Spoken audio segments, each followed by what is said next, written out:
Saya saksikan Irjen Polisi Ferdi Sambo tiba di Bareskrim Polri Kamis pagi untuk menjalani pemeriksaan oleh penyidik terkait kasus penembakan di rumah dinasnya yang menewaskan Brigadir Yosua pada 8 Juli lalu. Sebelum pemeriksaan, Ferdi Sambo menyatakan bahwa dirinya telah diperiksa sebanyak 4 kali, termasuk oleh penyidik Polres Jakarta Selatan.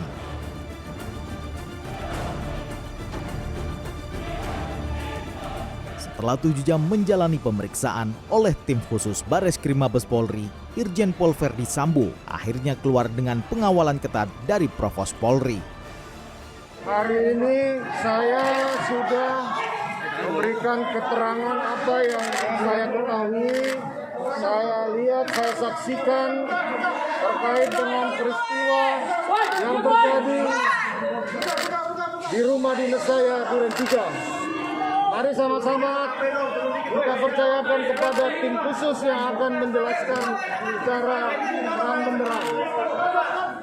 Tak lama berselang usai pemeriksaan Ferdi Sambo, Kapolri Jenderal Listio Sigit Prabowo membeberkan daftar 25 personil Polri yang diduga tidak profesional dalam menangani kasus kematian Brigadir Yosua.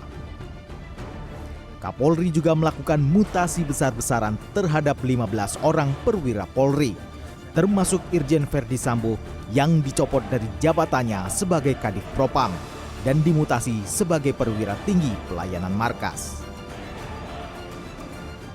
Rekan-rekan tahu ada CCTV rusak yang diambil pada saat di Satpam, dan itu juga sudah kita dalami. Kita sudah mendapatkan bagaimana proses pengambilan dan siapa yang mengambil, juga sudah kita lakukan pemeriksaan. Sementara terkait penetapan status tersangka terhadap Baradae oleh penyidik Direktorat Tindak Pidana Umum Bareskrim Mabes Polri, kuasa hukum Baradae justru menyayangkan penetapan itu. Karena saat pengumuman penetapan tersangka dilakukan, pemeriksaan terhadap Baradae justru masih berlangsung.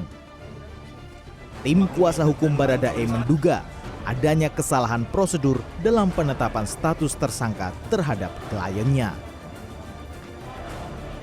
Itu pemeriksaan klien kami sebagai saksi baru selesai di tanggal 4, ya, tepatnya jam 1:02. Jadi kami mempertanyakan bagaimana seseorang, ya, yang belum selesai diperiksa sebagai saksi, ya, belum selesai diperiksa sebagai saksi tapi sudah dinyatakan sebagai tersangka. Pihak keluarga Brigadir Yosua saat ditemui Kamis siang merasa yakin bahwa selain Baradae, ada tersangka lain yang terlibat dalam kasus kematian Brigadir Yosua.